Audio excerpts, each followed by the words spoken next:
যদি বিশ্বনবীর আদর্শ আপনি গ্রহণ না করেন। তার জলজান্ত প্রমাণ আবু তালেব বিশ্বনবীকে অনেক ভালোবেসেছেন আলাইহিস সালাতু ওয়াস সালাম। পলিটিক্যাল শেল্টার, ফিনান্সিয়াল শেল্টার, সব ধরনের শেল্টার তিনি দিয়েছেন, কিন্তু বিশ্বনবীর আদর্শ মানেন নাই। মুক্তি মিলবে? হ্যাঁ, আওয়াজ করে বলেন, আবু তালেবের কি মুক্তি মিলবে? তাহলে সেরেফ ভালোবাসা আপনাকে বাঁচাতে পারবে? ভালোবাসার পাশাপাশি বিশ্বনবীর আদর্শকে মেনে নেওয়ার দরকার আছে না নাই?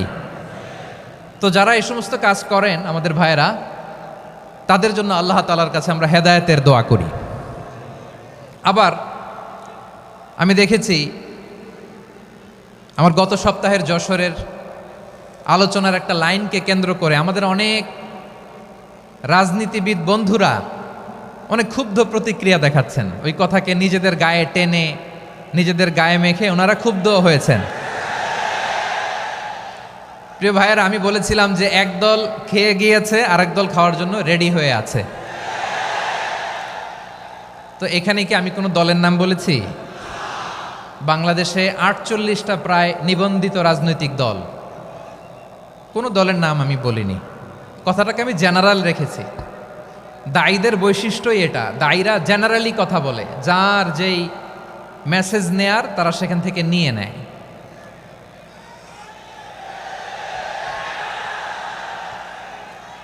তো কোনো দল এটা নিয়ে কোনো কথা বলল না, আপনারা এটাকে নিজের গায়ে যে মাখালেন, এটা ঠিক হয়নি। আমি বলবো যে এটা খুবই অনভিপ্রেত হয়েছে। কোনো দলকে টার্গেট করে বা কোনো দলের পক্ষে আমরা কখনো কথা বলি না। আমরা কোরআনের পক্ষে কথা বলি, ইসলামের পক্ষে কথা বলি, ঠিক কিনা বলেন?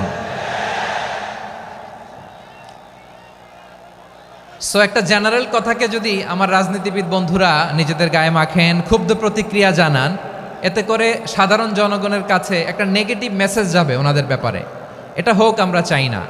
এদেশের যত এই যে আমার ভাইয়েরা, এই যে, তো আমার প্রিয় রাজনীতিবিদ বন্ধুদের আমি বলবো, কথাটা ছিল ভেরি জেনারেল, এটা নিজেদের গায়ে মাখানোর কোনো দরকার নাই। আমরা এই যে এক্সিস্টিং যে রাজনৈতিক চর্চা, এটা থেকে আমরা বেরিয়ে আসতে চাই। আমরা চাই না এদেশে চাঁদাবাজি, দখলবাজি থাক, ঠিক কিনা বলেন? এদেশে কোনো দুর্নীতি থাক, টেন্ডারবাজি থাক, এগুলো আমরা চাই?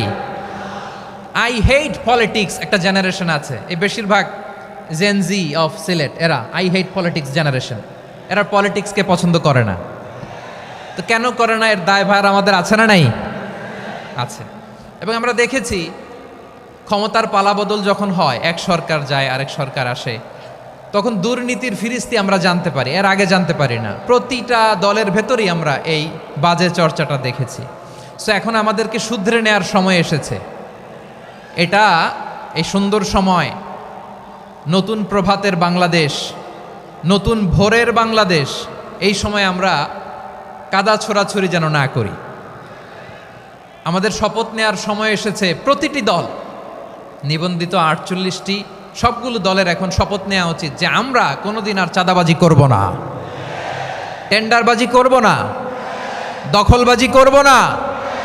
আমরা সবসময় দেশের পক্ষে থাকব, সবসময় দেশের পক্ষে থাকব।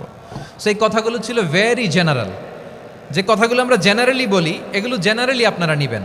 আমার রাজনীতিবিদ বন্ধুদের কাছে এটাই আমার কামনা। আর এই জাতীয় বার্তা যখন আমরা দেই, তখন যদি আপনি বলেন যে পারলে রাজনীতিতে আসেন, পারলে দল করে দেখান, এটা হইল?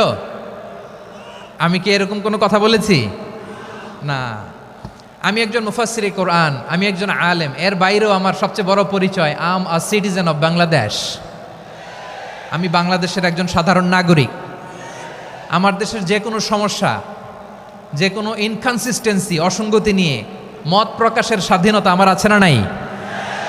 আপনারাই তো বাক স্বাধীনতার কথা বলেন, ফ্রিডম অফ স্পিচের কথা বলেন, বাক স্বাধীনতার কথা বলেন।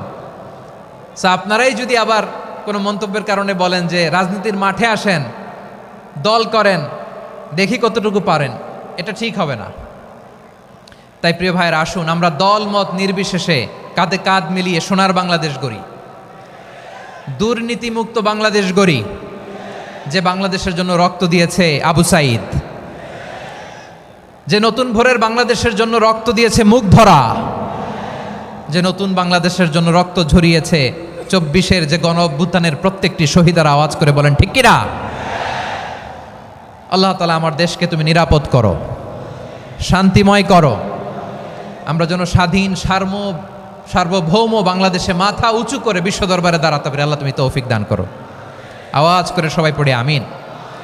প্রিয় ভাইয়েরা, আমি আর কাল বিলম্ব না করে আসুন সরাসরি মহাবিশ্বের মহাগ্রন্থ আল কোরআন আল কারীমের তাফসীর শুনি। আমি আজকের এই চমৎকার রজনীতে আলোচনা করবার জন্য সূরাতুল আহজাবের 45-46 এ দুটি আয়াতকে চুজ করেছি। এ দুটি আয়াতের আলোকে কিছু কথা আপনাদের সাথে শেয়ার করব। আওয়াজ করে পড়ুন ইনশাআল্লাহ। তার আগে আসুন একটু দেখে নিই আপনারা কে কোথা থেকে এসেছেন। আপনারা সুনামগঞ্জ জেলা থেকে কারা কারা এসেছেন দেখি। সুনামগঞ্জ, মাশাআল্লাহ মাশাআল্লাহ মাশাআল্লাহ, ঠিক আছে, হাত নামাও। সুনামগঞ্জ গেল। হবিগঞ্জ, হবিগঞ্জ, ঠিক আছে, হাত নামাও। মৌলভীবাজার, দেখি মৌলভীবাজার, মাশাআল্লাহ, ঠিক আছে। এবার সিলেটের কারা কারা দেখি।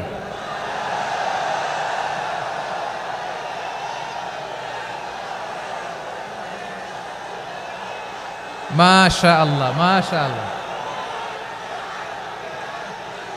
বক্কা বক্কা, ঠিক আছে ঠিক আছে, মাশাআল্লাহ মাশাআল্লাহ, I like it, I love it, মাশাআল্লাহ।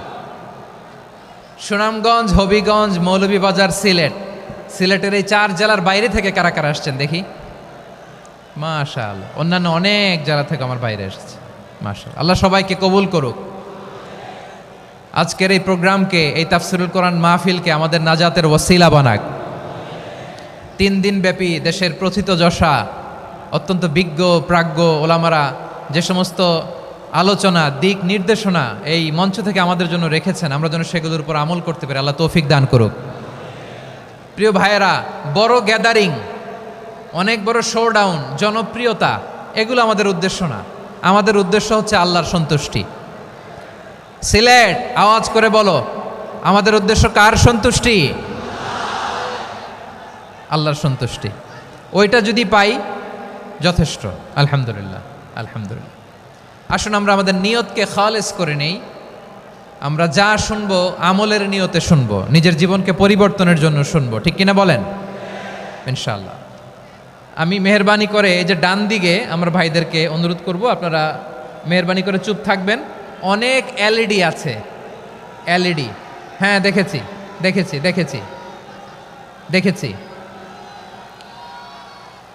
কোনো এক্সকিউজ দেওয়া যাবে না, এটা নাই ওইটা নাই, এরকম কোনো কথা হবে না। এলইডিতে আমরা দেখব ইনশাআল্লাহ। প্রিয় ভাইরা, সূরাতুল আহজাবের 45 এবং 46 নম্বর আয়াত আমি তেলাওয়াত করেছি, যেখানে আল্লাহ তাআলা বিশ্বনবীর 5টি বৈশিষ্ট্যের কথা বলেছেন। কয়টি? সবাই বলুন আওয়াজ করে, কয়টি? 5টি বৈশিষ্ট্যের কথা আল্লাহ তাআলা এই আয়াত দুটিতে উল্লেখ করেছেন। বিশ্বনবী সাল্লাল্লাহু আলাইহি ইসলামের জীবনী, ওনার বায়োগ্রাফি নিয়ে কথা বলাটা দুষ্কর, কারণ এটার কোনো শেষ নাই, কুল নাই, কিনারা নাই, বিয়ন্ডলেস, বাউন্ডলেস, বটমলেস। সুবহানাল্লাহ বলেন। কারণ তিনি তো এমন নবী যিনি হ্যাঁ বললে এটা শরীয়তে হালাল হয়ে যায়। নবীর মুখ দিয়ে যদি বেরোয় হ্যাঁ, নাম, ইয়েস, তাহলে এটা হালাল, ঠিক কিনা বলেন? এ নবীর মুখ দিয়ে যদি না বের হয় যে না, নো, তাহলে এটা শরীয়তে হারাম হয়ে যায়। কেমন নবী আমরা পেয়েছি, যিনি হ্যাঁ বললে হালাল, না বললে হারাম, যিনি সাব্বাবা, এই আঙ্গুলি উপরের দিকে উঁচু করলে চাঁদ ভেঙে 2 টুকরা হয়ে যায়, যে নবী জমিন থেকে পা উঁচু করলে আল্লাহর আরশে মেরাজে চলে যায়, এমন নবীর উম্মত আমরা হয়েছি। যে নবীকে বাদ দিলে কোরআন বোঝা যায় না, কারণ এ নবীর উপরই কোরআন নাজিল করেছে কে? এ নবীকে বাদ দিলে হাদিস বোঝা যায় না, কারণ হাদিস তো এ নবীর মুখনিসৃত পবিত্র বাণী। সুবহানাল্লাহ পড়েন। এ নবীকে বাদ দিলে জান্নাত চিনা যায় না, কারণ জান্নাত তিনি চাক্ষুষ দেখে এসে আমাদেরকে মেরাজ শেষে বর্ণনা করে শুনিয়েছেন। এ নবীকে বাদ দিলে জাহান্নাম চেনা যায় না, এ নবীকে বাদ দিলে আমার রবকে চেনা যায় না, ঠিক কিনা বলেন? বিশ্বনবীর 5টি বৈশিষ্ট্যের কথা আল্লাহ তাআলা এই সূরাতে উল্লেখ করেছেন। আল্লাহ রাসূল সাল্লাল্লাহু আলাইহি ওয়াসাল্লাম যখন মক্কাতে দাওয়াত দিচ্ছিলেন, মক্কার কুরাইশরা নানাভাবে বিষ্ণু ঈসা ইসলামকে কষ্ট দিচ্ছিল, নানাভাবে ট্যাগিং করছিল, মিথ্যা অপবাদ দিচ্ছিল। কখনো কখনো তারা বিশ্বনবীকে বলছিল মিথ্যাবাদী, কাযযাব। কখনো বলছিল যে তুমি হচ্ছে জাদুকর, সাহের। কখনো বলেছে শায়ের, মুহাম্মদ তুমি কবি। কখনো বলেছে কাহেন, মুহাম্মদ তুমি গণক। এবং কখনো বলেছে মুহাম্মদ তুমি হচ্ছে মাজনুন, মানে পাগল। আওয়াজ করে সবাই পড়ুন নাউযু বিল্লাহি মিন যালিক। তাহলে বিশ্বনবীকে মৌলিকভাবে এই 5টি অপবাদ দিয়েছে। আমার কলেজা টুকরা সিলেটের ভাইরা, বিশ্বনবীর ব্যাপারে মিথ্যা অপবাদ মৌলিকভাবে দিয়েছে কয়টি? 5টি। বলেছে তুমি মিথ্যাবাদী, বলেছে তুমি গণক, তুমি কবি, তুমি পাগল, তুমি জাদুকর। বিশ্বনবীকে যে এই 5টি অপবাদ দেয়া হলো, আল্লাহ তাআলা এটা সহ্য করেননি। এই 5টি অপবাদের বিপরীতে আল্লাহ তাআলা বিশ্বনবীর 5টি চমৎকার বৈশিষ্ট্য উল্লেখ করে সূরাতুল আহজাবের 2টি আয়াত নাজিল করেছেন। আওয়াজ করে পড়েন আল্লাহু আকবার। 5টি চমৎকার বৈশিষ্ট্য সূরাতুল আহজাবের ভেতরে রব্বুল আলামিন উল্লেখ করে আমাদেরকে জানিয়ে দিচ্ছেন, ইয়া আইয়ুহান নাবিয়্যু ইন্না আরসালনাকা শাহিদান ওয়া মুবাশশিরান ওয়া নাযীরা ওয়া দাঈয়ান ইলাল্লাহি বিইذনিহি ওয়া সিরাজাম মুনীরা। পড়েন আল্লাহু আকবার। রব্বুল আলামিন ডেকে বলেন, ও নবী, নিশ্চয় আমি আপনাকে সাক্ষ্যদাতা রূপে প্রেরণ করেছি, সুসংবাদদাতা রূপে প্রেরণ করেছি, সতর্ককারী রূপে প্রেরণ করেছি, আল্লাহর দিকে আহ্বানকারী রূপে প্রেরণ করেছি, আর আলোদানকারী চেরাগ রূপে, প্রদীপ রূপে প্রেরণ করেছি। পড়েন সুবহানাল্লাহ। 5টা বৈশিষ্ট্য। 1 নম্বরে আল্লাহ তাআলা বলেন, হে নবী, নিশ্চয় আমি আপনাকে সাক্ষ্যদাতা হিসেবে প্রেরণ করেছি। সাক্ষ্যদাতা, বিষ্ণু ঈসা ইসলাম সাক্ষ্য দিবেন, এজন্য শাহিদ। শাহিদ মানে সাক্ষ্যদাতা। আওয়াজ করে বলুন শাহিদ মানে কি? তিনি সাক্ষ্য দিবেন। মুবাশশির, 2 নম্বর বৈশিষ্ট্য হচ্ছে তিনি মুবাশশির। মুবাশশিরুম বিরহমাতিল্লাহি ওয়া বিল জান্নাহ। তিনি আল্লাহর রহমতের সুসংবাদ দেন, তিনি আল্লাহর জান্নাতের সুসংবাদ দেন। সুবহানাল্লাহ পড়েন। 3 নম্বর বৈশিষ্ট্য হচ্ছে নাযীর, তিনি সতর্ককারী, ওয়ার্নার। তিনি সাবধান করতে এসেছেন, রিমাইন্ডার দিতে এসেছেন যে আল্লাহর পথে যদি না চলো, শিরকি কাজ যদি না থামাও, তাহলে এমন আযাব আসবে আল্লাহর পাকড়াও থেকে তুমি বাঁচতে পারবে না। তিনি নাযীর। বিষ্ণু ঈসা ইসলামের 4 নম্বর বৈশিষ্ট্য হচ্ছে দাঈয়ান ইলাল্লাহ, তিনি আল্লাহর দিকে আহ্বানকারী। এই যে আমরা আমাদেরকে পরিচয় দেই যে আমরা দাঈ, বলি না? বলি যে উনি হচ্ছেন একজন দাঈ ইলাল্লাহ। বহু বচনে আমরা বলি আদ-দুআত ইলাল্লাহ। এটা কোরআনের এই আয়াত থেকে এসেছে। সুবহানাল্লাহ পড়েন। ওয়া দাঈয়ান ইলাল্লাহি বিইذনিহি, আল্লাহর আদেশে বিষ্ণু ঈসা ইসলাম আল্লাহর দিকে মানুষকে ডাকেন। এবং বিষ্ণু ঈসা ইসলামের 5 নম্বর বৈশিষ্ট্য হচ্ছে সিরাজাম মুনীরা, আলোদানকারী প্রদীপ, আলোকদীপ্ত প্রদীপ, যে আলো দিয়ে তিনি গোটা বিশ্বকে আলোকিত করেছেন। আওয়াজ করে পড়েন আল্লাহু আকবার। তাহলে মোট 5টি বৈশিষ্ট্য নিয়ে আমরা কথা বলবো বিশ্বনবীর। আওয়াজ করে বলুন কয়টি? 1 নম্বরে হচ্ছে শাহিদ, বিশ্বনবী সাক্ষী দিবেন। কি দিবেন? He will be witness for all prophets and for us. তিনি নবীদের উপরও সাক্ষী দিবেন, আবার উম্মতের উপরও সাক্ষী দিবেন। সুবহানাল্লাহ পড়েন। কিয়ামতের দিন আল্লাহ তাআলা প্রত্যেক নবীকে জিজ্ঞেস করবেন যে তুমি কি তোমার উম্মতের কাছে আমি যা যা পৌঁছাতে বলেছিলাম পৌঁছিয়েছো? নবীরা বলবে আল্লাহ আমি পৌঁছিয়েছি। নবীদের কথা ঠিক কিনা, সত্য কিনা, এর সপক্ষে তখন বিশ্বনবী সাক্ষী দিবেন। সুবহানাল্লাহ পড়েন। এজন্য রব্বুল আলামিন বলেন, ফাকাইফা ইযা জিনা মিন কুল্লি উম্মাতিন বিশাহীদিন ওয়া জিনা বিকা আলা হাউলাই শাহীদা। তখন কেমন হবে যখন প্রতিটি উম্মত থেকে আমি একজনকে সাক্ষ্য হিসেবে বের করে আনব, আর তাদের উপরে নবী আমি আপনাকে সাক্ষ্য বানাবো। পড়েন সুবহানাল্লাহ। তাহলে সব উম্মতের ব্যাপারে সেই উম্মতের নবীরা সাক্ষ্য দিবে, আর ওই নবীদের উপরে আমাদের নবী বিশ্বনবী সাক্ষ্য দিবেন। সুবহানাল্লাহ পড়েন। এজন্য বিশ্বনবী হচ্ছেন শাহেদ। শাহেদের আরেকটা ব্যাখ্যা হচ্ছে বিশ্বনবী সাল্লাল্লাহু আলাইহি ওয়াসাল্লাম আমাদের সাক্ষীর উপরে তিনি সাক্ষী দিবেন। তিনি নবীদেরও সাক্ষী, আবার আমাদের উপর উম্মতের উপরও সাক্ষী। সুবহানাল্লাহ পড়েন। রব্বুল আলামিন বলেন, وَكَذَلِكَ جَعَلْنَاكُمْ أُمَّةً وَسَطًا لِتَكُونُوا شُهَدَاءَ عَلَى النَّاسِ وَيَكُونَ الرَّسُولُ عَلَيْكُمْ شَهِيدًا।